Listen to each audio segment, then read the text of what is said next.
এজন্য বলা হয়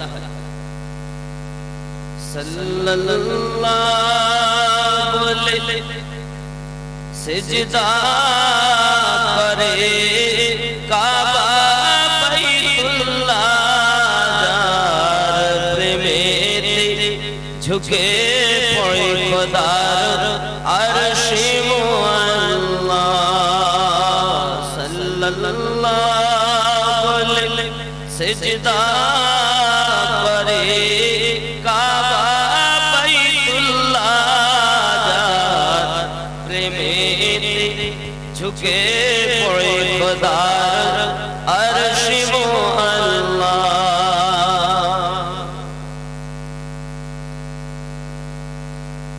নূর হতে নূর হলো জুদা যে নূরে নবী নূরে খোদা সেই নূরের প্রতি দরুদ পড়ে আল্লাহ তাআলা সেই নূরের তাজাল্লায়ে সারা জগৎ উজালা সাল্লাল্লাহু আলাইহি সুবহানাল্লাহ নবী অবস্থা সিদরাতুল মুনতাহায় যিনি কাবা ঘরে আরশ ভুবনে তিনি সবার অন্তরে তিনি শামসুস সুহা তিনি বদরুল দুজা জিবরাইল এসে দিত যার নূরের দোলা সাল্লাল্লাহু সুবহানাল্লাহ আওয়াজ আমি যেমন ভাবে চলবো আওয়াজ বন্ধ হয়ে চলছে তাহলে ভালো আমার সঙ্গে আওয়াজ খেলছে বাবজি আমার নবীকে দোলনা দুলিয়েছেন জিবরাইল আলাইহিস সালাম আমাদের দোলনা দুলিয়েছেন মা দাদা নানা দাদা নানা বোন খালা আর আমাদের নবী পাকের দোলনা দুলাচ্ছেন স্বয়ং আল্লাহর ফেরেশতা জিবরাইল আলাইহিস সালাম ঠিক কি না সেই নবীর উম্মত আমরা এখন নবী বাবা নবী পাইতে গেলে ওলি আল্লাহর দরকার আর আল্লাহ পাইতে গেলে নবী পাকের ঠিক কি না বলেন পৃথিবীতে আমরা যদি মনে করি আল্লাহ পাবো তো রাসূল দরকার আর রাসূল পেতে গেলে রাসূল ওয়ালা দরকার অনেক হয়তো হুজুর আল্লাহর ইবাদত করব তার নবীকে ওসিলা তো ভালো করে বুঝবেন একমাত্র কারণ সূরা আপনার ইখলাস সবার মুখস্থ আছে সূরা ইখলাস কুল হু আল্লাহু মুখস্থ আছে বাবা এই সূরাটা খেয়াল কুল বলুন হু আল্লাহু আহাদ তিনি আল্লাহ এক যদি কুল না দিতে না তবু হতো হু আল্লাহু আহাদ তিনি আল্লাহ এক প্রয়োজনই ছিল না শব্দ পূর্ণ হলো কিন্তু আল্লাহ বললেন কুল বলুন আল্লাহ এক এই পরিচয় আল্লাহ ডাইরেক্ট দিচ্ছেন না নবীকে বলতে বলছেন কাদেরকে বলতে বলছেন নবী পাককে আল্লাহ বলছেন বলতে কাদের আল্লাহর বান্দা বান্দি বলুন তিনি আল্লাহ এক এখন আমাদের ব্রেনে ঢুকিয়ে নেন আল্লাহ এক সেই একত্ববাদের পরিচয় দিতে গিয়ে আল্লাহ ডাইরেক্ট দিলেন না আমাদের নবীকে ওসিলা করে পরিচয় দিচ্ছেন কথা বোঝা যায় না যে আল্লাহ নিজের পরিচয় দিলেন নবীর মাধ্যমে, ওই নবীকে আমরা ওসিলা করলে দোষ। কথা বলে আল্লাহ আমার নবীকে ওসিলা করে পরিচয় দিলেন, এটা সব মেনে নেয়। আর আমরা সুন্নিরা যেই নবীর ওসিলা করি বিদআত বিদআত শিরক শিরক বলে, কি বলে? খুব খেয়াল। ইউটিউবের মুফতি আমরা 12-14 বছর মাদ্রাসায় পড়ে পাচার চামড়া ঘষে ছেলে ফেলে আমরা বুঝতে পারলাম না যে মানুষ মারা যাওয়ার পরে 4 দিন 40 নাই, আমরা পেলাম যে আছে বুকে হাত বাঁধা ওয়াহাবিরা, নাভির নিচে হাত বাঁধে নবীওয়ালারা, আর ও 6 মাস ইউটিউব দেখে ইউটিউব মুফতি পাস করে এখন আবার বুকে হাত বাঁধে। মানে ইউটিউবের মধ্যে আপনাদের দোষ নয়, জনগণের দোষ, হলো আমাদের মতো মৌলবীদের। সাধারণ মানুষের দোষ না, আমাদের দোষ। আমরা বোঝাতে পারিনি, আমরা ফতোয়ায় ফতোয়ায় ঝামেলা করি, এলাকা গরম করি, হিকমত ব্যবহার করিনি। আর যারা সুন্নি তার ঘরের ছেলে ইউটিউব মুফতি, ইউটিউব পাস করে বুকে হাত বাঁধে। আহা, আমরা তো নবী দেখিনি বাবা, আমরা তো সাহাবী দেখিনি বাবা।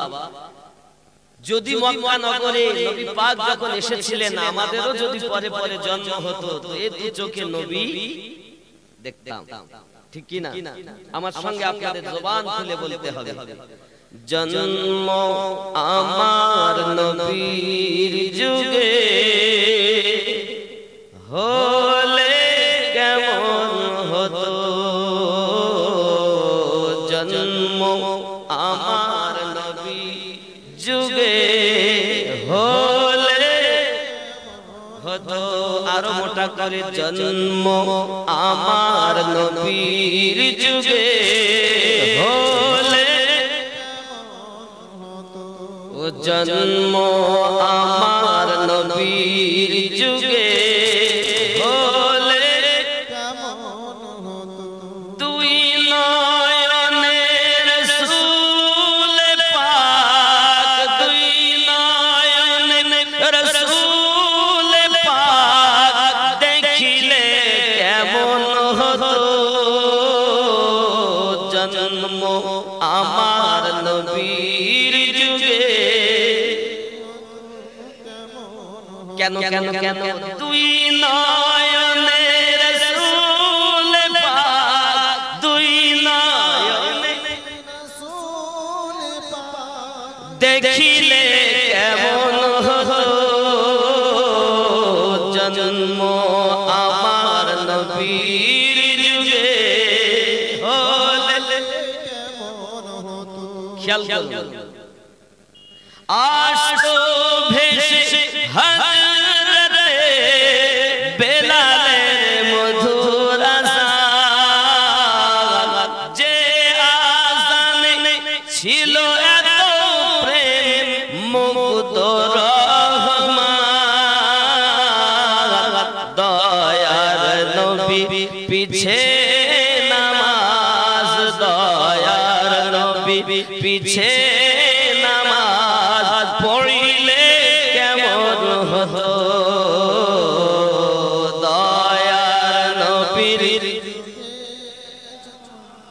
পড়িলে।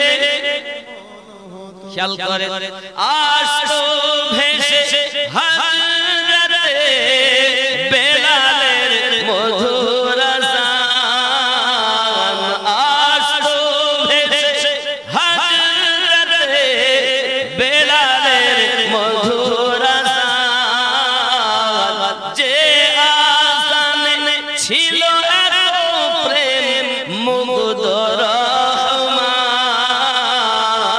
দয়ার নবী পিছে নামাজ পড়িলে হতো,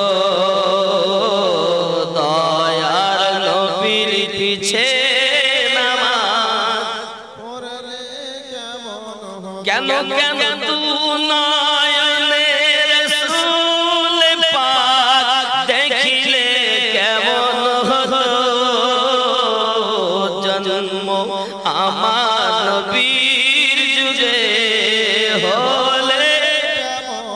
হতো।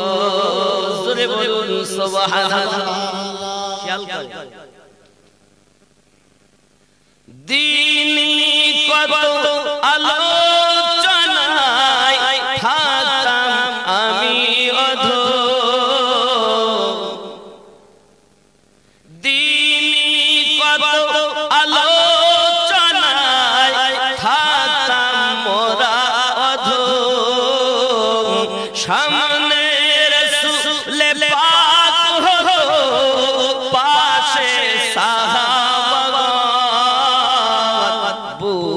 বকর উমর উসমান আলী, বু বকর উমর উসমান আলী সঙ্গী কেমন হতো,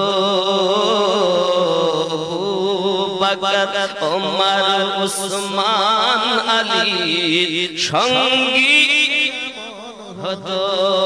তুই নয়ন রাসূল পাক, তুই নয়ন রাসূল পাক দেখিলে কেমন হতো,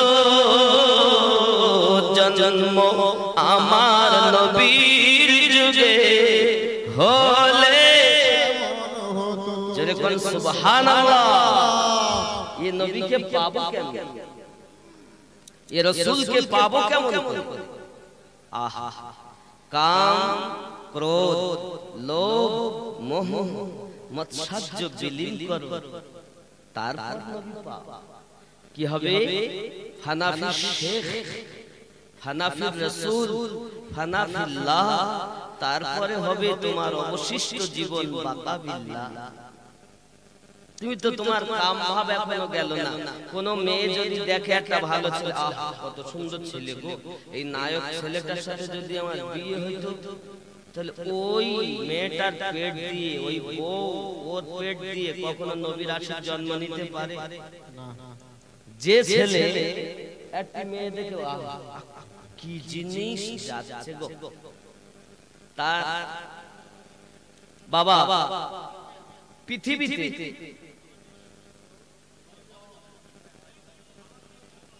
কোথায় আওয়াজ হচ্ছে না ভাই? বাইরে আওয়াজ হচ্ছে না?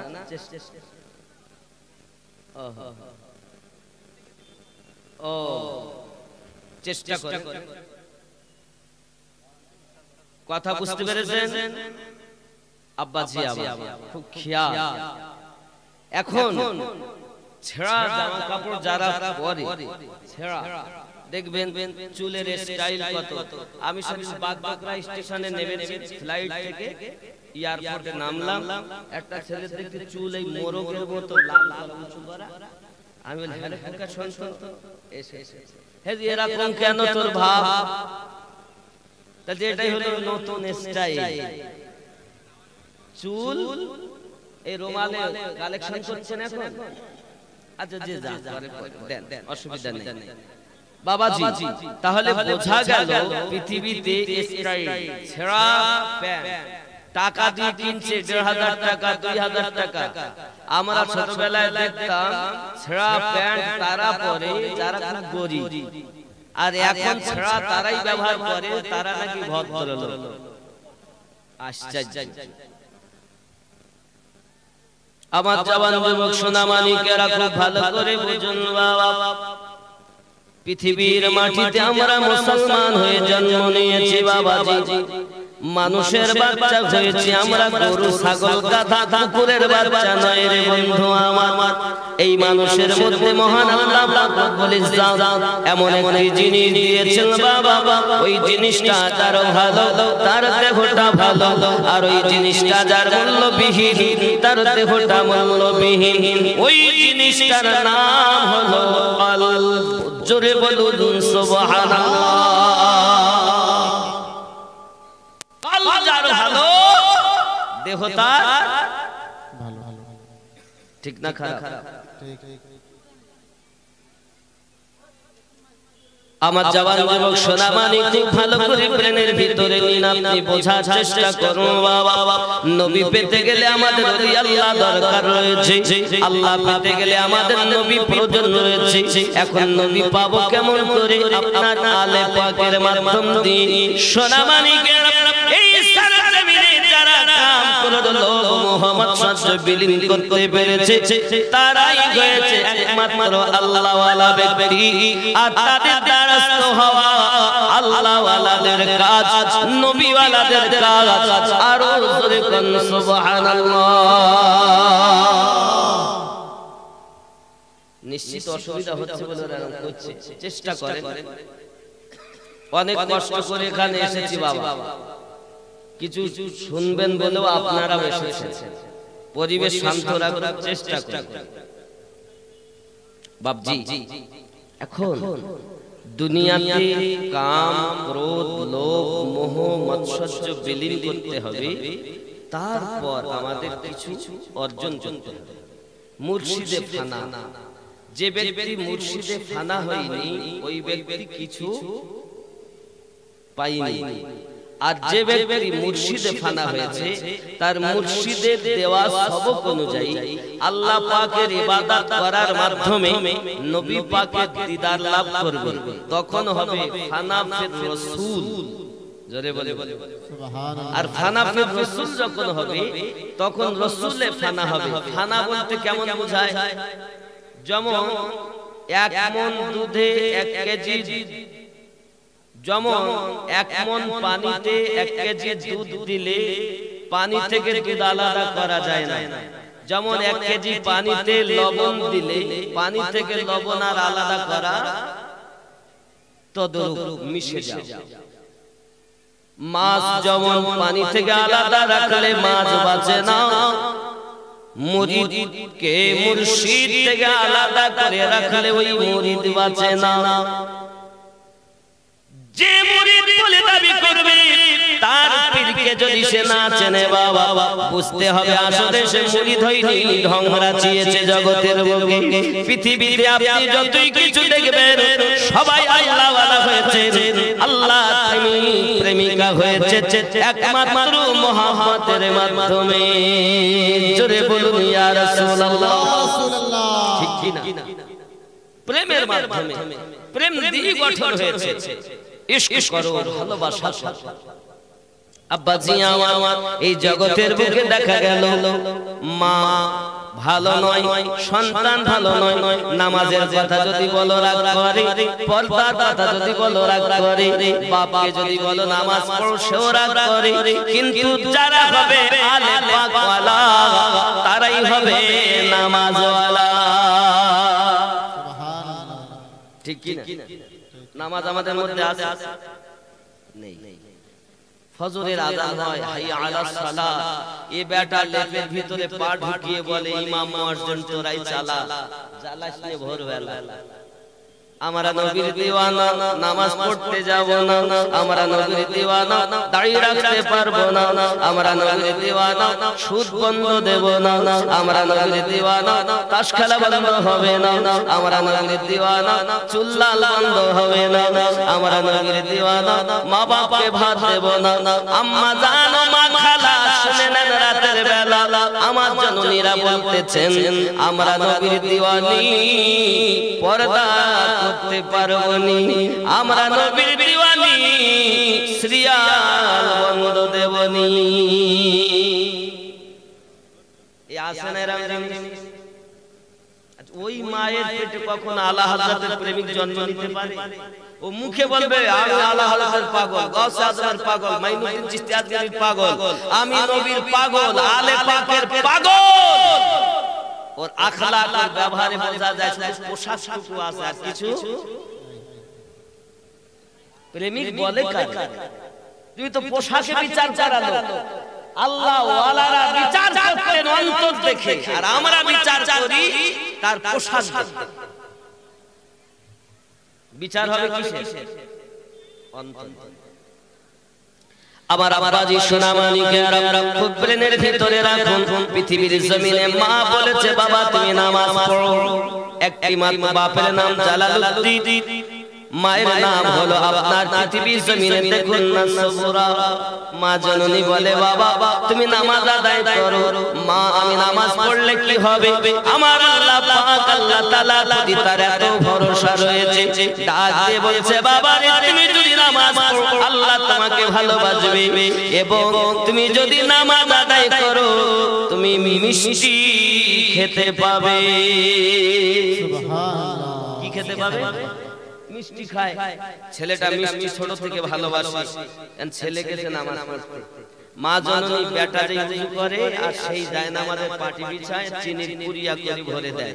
জোরে বলে সুবহানাল্লাহ। পুরিয়া ভরে দেয়।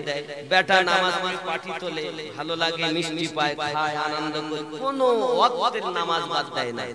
একদিন আযান হচ্ছে বৈকাল বেলা, আসরের নামাজ হয়। এই সময়তে আসরের নামাজের সময় ওই মাঠে বাচ্চাদের সঙ্গে দাঁড়িয়ে আযানের আওয়াজ শুনেই বাড়ি আসছে। রাস্তাতেই উযুখানা পেয়েছে, উযু করে বাড়ি এসে পাটি পেতে দাঁড়িয়ে যাচ্ছে। মা বলছে বাবা তুমি উযু করবে না? মা আজ আমি উযু করে এসেছি। ঠিক আছে বাবা। এখন পাটি পেতে দাঁড়িয়ে। মা দেখে এখন যদি আমি এর সামনে পাটি পেতে চিনির পুরিয়া ভরি তাহলে তো আমার বেটা নামাজ পড়বে না। কথা কি বুঝতেছেন? আব্বাজি আমার সোনা মানিকেরা, এ কথা যখন মা চিন্তা ভাবনা করে চিনির পুরিয়া দিলেন না, উনি সঙ্গে সঙ্গে আল্লাহ পাকের দরবারে হাত পেতে দিয়েছেন। আল্লাহ আমার বেটাকে তুমি কবুল করে নাও, আমার বেটা যেন অপমানিত না হয়।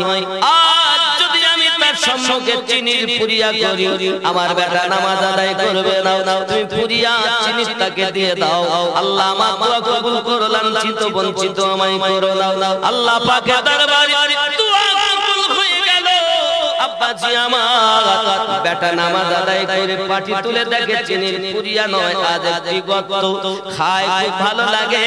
মাকে ডাক দেয়, মা প্রতিদিন পুরিয়া গর্ত। মা ডাক দিয়ে বলে বাবা বুকে আয়, প্রত্যেক ওয়াক্তের সময় আমি মা দিয়ে আসতাম, আর আজ স্বয়ং আল্লাহর তরফ থেকে তুমি পেয়েছো। আরো জোরে বলুন সুবহানাল্লাহ। ঘরে নেই, আছে নামাজি মা নেই, সব নায়িকা হয়ে গেছে। ওগো আমার জওয়ান যুবক সোনা মানিকেরা, আমি আমার মায়েদের বলতে চাই তুমি নামাজি হও, পরেজগার হও, তোমার বাচ্চাগুলোকে নামাজি বানাও। ইহ জগতে লাভ হবে, পর জগতে লাভ হবে। নামাজ কাজা করো না মা। চলো না গিয়ে যাই, আমরা যে আল্লাহর হাবিবকে পাবো, আমরা যে নবী পাক সাল্লাল্লাহু আলাইহি ওয়াসাল্লামকে পাবো। এর মাধ্যম দিয়ে আমাদের ইবাদতের মাধ্যম দিয়ে পেতে হবে। আসসালাতু মিরাজুল মুমিনিন, নামাজ হলো মুমিনের জন্য আল্লাহর দিদার স্বরূপ। আরো জোরে বলুন সুবহানাল্লাহ। নামাজ হযরত ইমামে হুসাইন পাক রাদিয়াল্লাহু তাআলা নিজের গলা যখন দেখছেন সীমার উঠে বুকের উপরে বসেছে। কথা বুঝুন ভালো ভালো বাবাজি, সীমার বুকের উপরে বসে তলোয়ার চালাচ্ছে, হীরার তলোয়ার চালানোর সময় ইমাম হুসাইন পাক বলছেন কে গো? আমি নানুর মুখে শুনেছি আমার রক্তে কেউ মুখ দেবে, তুমি কে? গলাই কাটে না, হীরার তলোয়ার ফেল। কি আল্লাহর খেল! তলোয়ার যখন গলা কাটতে পারছে না, রাগ করে ছুঁড়ে ফেলে দিয়েছে। এমন সময়তে ইমামে হুসাইন পাক রাদিয়াল্লাহু তাআলা বলছে এটা কোন সময়? এটা যোহরের সময়, উঠ আমি নামাজ আদায় করি। এমন তো পরিস্থিতিতে যে যিনি নামাজ ছাড়েননি তিনি হুসাইন পাক। আর আলে পাকের প্রেমিক হবে যারা নামাজি, জোরে বলেন না, হবে তারা। ওলি আল্লাহর পাগল হবে যারা নামাজি। আজ হয় এরা শুধু নামাজ নাই, রোজা নাই, যাকাত নাই, এর ভিতর ইসলামের কোনো কালচার নাই, শুধু বলে আমি প্রেমিক। আমি তো বুঝি না আব্বাজি আমার, শুধু তাই নয়, আগিয়ে চলুন। ইমামে হুসাইন পাক রাদিয়াল্লাহু তাআলার গলার উপরে যখন ছুরি চলতেছে, বাবা নরম গলা কাটায় পানে না হট করে ছুরিটা ছুঁড়ে ফেলে দিয়েছে বাবা আপনি ইব্রাহিম নবীর ঘটনা দেখবেন ইসমাঈল নবীর গলাতে ছুরি চালায় হে বাবাজি আমার ওই ছুরিটা ছিল কোরআন শরীফের দলিল ইব্রাহিম নবী ছুরি চালাতেন কোরআন শরীফের দলিল মিনার মাঠে তলোয়ার চলতেছে কারবালার মাটিতে সেই কোরআনের তাফসীর হয়েছে ইমামে হোসেন পাকের গলায় ছুরি চলতেছে ওঠ আমি তোকে বলবো কোন জায়গা দিয়ে ছুরি চালালে গলা কাটতে পারবি হযরত ইমামে হোসেন পাক বলতেছেন এমন কোন তলোয়ার জগতে তৈরি হয়নি যে আমার গলা কেটে আলাদা করে দিতে পারে কারণ কি গো একটি মাত্র কারণ আমার গলা কাটার 56 বছর আগে আমার নানু ওই জায়গাতে চুমু দিয়েছে যেখানে আজ তুই ছুরি চালাস আমার নবী পাকে আমার নানু জানে চুমার বরকত হীরার তলোয়ার কাটতে পারে না কিসের বরকত কিসের ইন্তেকাল শহীদ হওয়ার 56 বছর আগে নবী চুমু দিচ্ছেন কোন জায়গায় যেখানে সীমা ছুরি চালায় তাহলে আমাদের নবী জানেন কোথায় ছুরি চলবে আর সেই নবী কি বলছেন নবী কিছু জানেন না নবী কিছু জানেন না আমাদের নবী জানেন না আমার আব্বারা সব জানেন আব্বাজি আমার সোনা মানিকের গলা গর্দান মোবারক আমি কাটিয়ে দিয়েছেন বন্ধু আমার আগিয়ে চলুন না কেন কথাটা আমি কারবালার ঘটনা বলাটাই আমার মূল উদ্দেশ্য নয় বন্ধু খালি আমি বোঝানোর জন্য আপনাদের বলতেছি ইমামে হোসেন রাদিয়াল্লাহু তাআলা আনহু যদি উনি চাইতেন আমি আর গলা দেব না একবার টাকার জন্য যদি উনি সমর্পণ করে দিতেন নিজেকে অর্থের জন্য যদি দিতেন বিক্রি যদি হতেন আব্বা আমারও বিক্রি হই আপনার মুর্শিদের কাছে আল্লাহ পাওয়ার উদ্দেশ্যে আর হোসেন পাক রাদিয়াল্লাহু তাআলা যদি বিক্রি হতেন আর অর্থের লোভে অর্থের জন্য নয় আল্লাহকে রাজি খুশি করার জন্য ইসলামটাকে বাঁচানোর জন্য হোসেন পাক বাতিলের কাছে নিজেকে বিক্রি না করে ইসলামের জন্য গলা দান করে দিয়েছে এটা ঠিক কিনা বলেন আব্বাজি আমার আমরা নবী পাক সাল্লাল্লাহু আলাইহি ওয়াসাল্লামকে মুহাব্বত করি দেখি জানি প্রেম করি খেয়াল করেন দয়ার নবী আপনার দরবারে আমরা গোলাম হাজির হইয়াছি দয়ার নবী আপনার দরবারে আমরা গোলাম হাজির হইয়াছি দয়ার নবী আপনার দরবারে আমরা গোলাম হাজির হইয়াছি দয়ার নবী মোদের জানের জান দেশে বিদেশে গাইবো আপনার শান দয়ার নবী মোদের জানের জান দেশে বিদেশে গাইবো আপনার শান গাইতে গাইতে হয় যেন মরণ দয়ার নবী আপনার দরবারে আমরা গোলাম হাজির আর একটু জোরে আমরা গোলাম হইয়াছি দয়ার নবী আপনার দরবারে নূরের নবী আপনার দরবারে আমরা গোলাম নয়ন দিয়ে নয়ন পাগল করলে আমার মন নয়ন দিয়ে নয়ন পাগল করলে আমার মন প্রেম জ্বালা জলে অন্তরে দয়ার নবী আপনার দরবারে আমরা গোলাম হাজির জোরে কন্না সুবহানাল্লাহ দয়ার নবী আপনার দরবারে আমরা গোলাম হাজির যেদিন তোমায় দেখেছি মনে আপন ভেবেছি যেদিন তোমায় দেখেছি মনে আপন ভেবেছি এখন তোমার ছবি ভাসে যে অন্তরে দয়ার নবী আপনার দরবারে আমরা গোলাম জোরে কন্না সুবহানাল্লাহ বন্ধুরে আমার হুসাইন ইবনে আলী রাদিয়াল্লাহু তাআলা গলা মুবারাকা যখন আপনার শহীদ করিয়ে দিলেন বল্লভের ভিতর ঢুকিয়ে দিয়ে উঁচু করে রেখে দিয়েছেন বাবা এমনি মুহূর্তের মাঝে দেখা যায় কিনা ওই জায়গাতে আব্বাজি আমার আকাশ অন্ধকার হয়ে গেল রক্তের বর্ষণ শুরু হয়ে গেল টপ টপ করে আকাশে রক্তের বর্ষণ হয় দিনের বেলা তারা দেখা যায় ইয়াজিদের সেনারা আপনার কিনা ঘোড়াগুলো ওই লাশের উপরে দৌড়ানো শুরু করে দিয়েছে ছিন্ন বিচ্ছিন্ন দেহ মুবারাকা করে দেয় হযরত বিবি যায়েনব সালামুল্লাহি আলাইহা ওই অন্ধকার রাতে ছুটছুটে ময়দানে কারবালা ছোট্ট একটা তলোয়ার হাতে পেয়েছে পাওয়ার পরে আপনার কিনা চলছে আর ছুটে ছুটে বলতেছে এই ইয়াজিদের সেনা এখন আমি যায়েনব কোন লাশের উপরে ঘোড়া ছোটাতে দেব না আয় কি আসবি কোন ইয়াজিদের সেনা পাশে আছে না হযরত যায়েনব এমনি করে ছোটাছুটি করতেছেন ওগো আমার আম্মা জান খালা শুনে নিন রাতের বেলা কারবালার মাটিতে কি ঘটনা ঘটেছে বাবা হযরত যায়েনব বললেন কি এমন সময় ছোটাছুটি করতে করতে দেখছেন একজন কান্নার আওয়াজ একটি ভেসে ভেসে আসছে ময়দান থেকে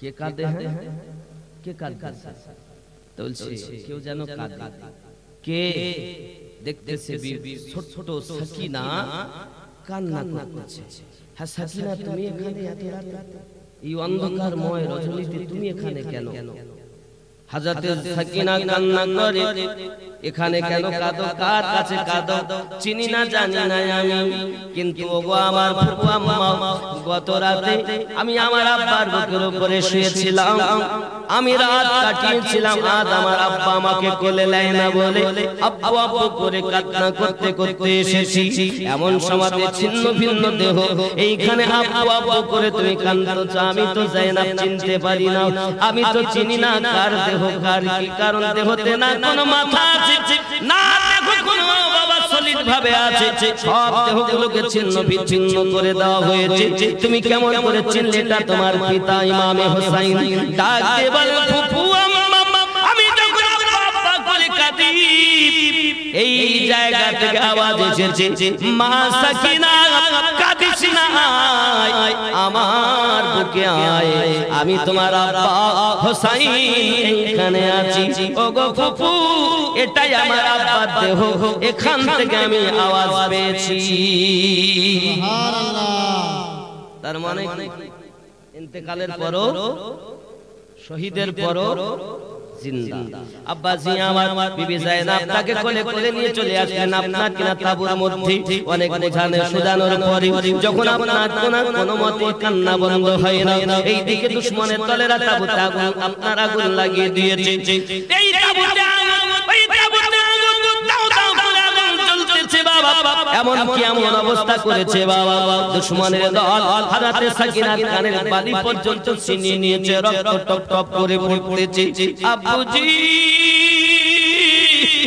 হযরত যায়েনব দেখতেছেন তাঁবুর মধ্যে আগুন ধরে গেছে আব্বাজি আমার হঠাৎ করে উনি আপনার লাভের একটা তাঁবুর ভিতরে ঢুকেছেন আর মনে হয় তিনি বাঁচবেন না ইন্তেকাল করে যাবেন হঠাৎ তাঁবুর মধ্যে ঢুকেছেন ওখানে পুরো ছাই হয়ে যাবে হঠাৎ কিছুক্ষণ পরে একজনকে আপনার কাঁধে করে নিয়ে বাড়ি এলেন তিনি ছিলেন হযরত যায়েনুল আবেদিন আজ আমরা গাউসে আজমের কথা বলি খাজা মাইমুদ্দিন চিশতি আজমেরের কথা বলি সরকারে আলা হযরতের কথা বলি মুজাদ্দিদ আল হাসানের কথা বলি গাউসুল হারি রাহমাতুল্লাহের কথা বলি যত ওলি আল্লাহর কথা আপনি বলেন না কেন হযরত যায়েনব রাদিয়াল্লাহু তাআলা আনহু যদি তাঁবুর ভিতর থেকে যায়েনুল আবেদিনকে না আনতেন আজ গাউসে আজম পাওয়া যেত না সুবহানাল্লাহ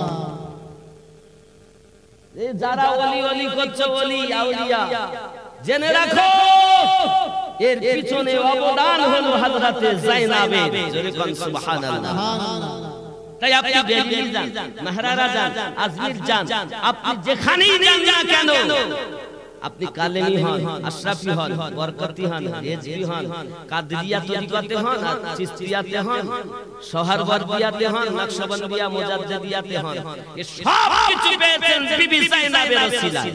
সুবহানাল্লাহ, সুবহানাল্লাহ। আজ জেনে রাখুন ইতিহাস, যদি ওই দিন হযরতে যায়েনাব না আনতেন বার করে, আমরা আলা হযরত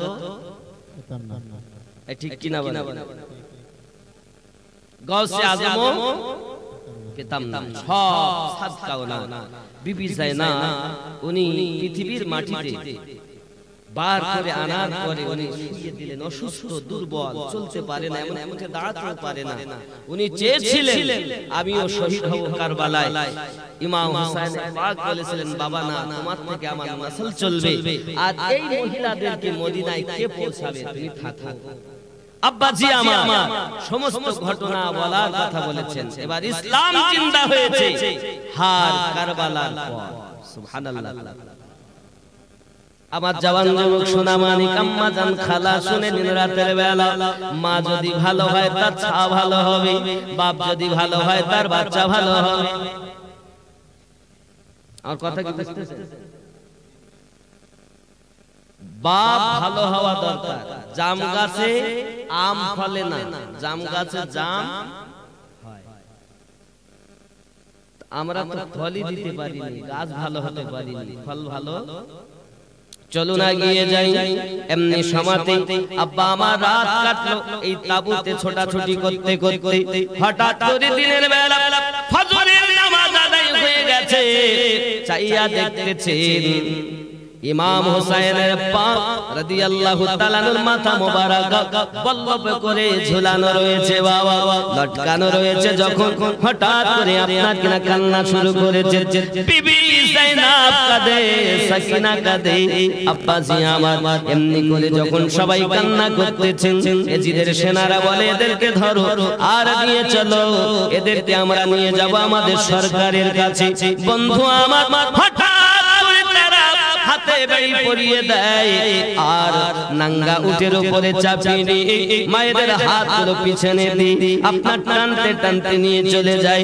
বন্ধু আমার, আজানের ধ্বনি যখন আসে কানে, হযরত যায়েনাব রাদিয়াল্লাহু তাআলা আনহা মাথাখানা নত করে দিয়েছেন আর বলছেন, আল্লাহ এতে আমাদের সিজদা তুমি কবুল করে দাও। যদি আমরা আজাদ হতাম তাহলে ওযু বানিয়ে নিতাম, যদি পানি পেতাম ওযু বানিয়ে নিতাম। আল্লাহ তায়াম্মুম করতে পারি না, যে হালাতে আছি এই অবস্থাতে তুমি আমাদের নামাজ কবুল করে নাও। আমি বোঝাতে চাই মা, খালা, হযরত যায়েনাব, হযরত সাকিনা, এমনি করে আপনার কিনা দেখা গেল তারা এক ওয়াক্ত নামাজ কাজা করে না, সন্তান কুরবানি দেয়, ধৈর্য ধারণ করে।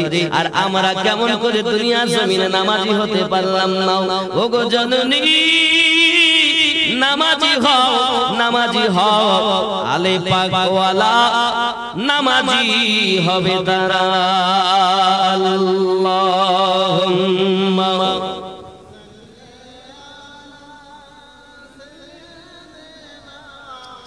মাওলানা মুহাম্মদ ওয়া আলা আলি।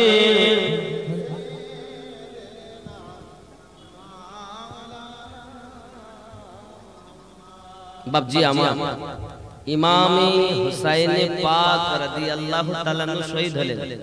আমাকে কিছু কারবালার ঘটনা বলে হয়েছে, যিনি ভাইজান আমাকে দাওয়াত দিয়েছিলেন যে একটু কারবালা শুনবেন, তাই আমি বলছি। কথা বুঝতে নইলে বলতাম। উনি যিনি দাওয়াত দিয়েছিলেন, যিনি একাই আমাকে পয়সা দিয়েছেন, ওই ভাই। তাই এই কারবালার কিছু কথা আমি বলছি, তাও পরের কথা। আর ওনার মনের ইচ্ছা হলো এটা বলতে। অসুবিধা হচ্ছে আপনাদের? ওনার আশা, উনি যখন খাস করে আমাকে দাওয়াত দিয়েছেন, তো ওনার কথাটা রাখা আমার কর্তব্য কিনা? জি, এর জন্য বলছি। অনেকে যেহেতু আমরা শুনেছি তাও বলতেছি কেন, তো উনি চাইলেন, নইলে আমি অন্য কিছু বলতাম। আব্বাজি আমার খুব সারমর্ম আর বেশি বলবো না, কারবালার কথা আর মিনিট 7 বলবো, 10 মিনিট বলবো, সাইজ কাটবো ইনশাআল্লাহ। সঙ্গ দেবেন তো নাকি? দেবেন তো সঙ্গ? মানে ওনার জন্য বলতে হচ্ছে। খুব মহাব্বতে বলুন দরুদ আল্লাহুম্মা সাল্লি আলা সাইয়্যিদিনা মাওলানা মুহাম্মদ ওয়া আলা আলি সাইয়্যিদিনা মাওলানা। বাপজি আমার হঠাৎ এটা কি মানুষজন গজল শুনতে চাইছে। একদিন তোমায় মরতে হবে, তুমি ভুলে যেও না।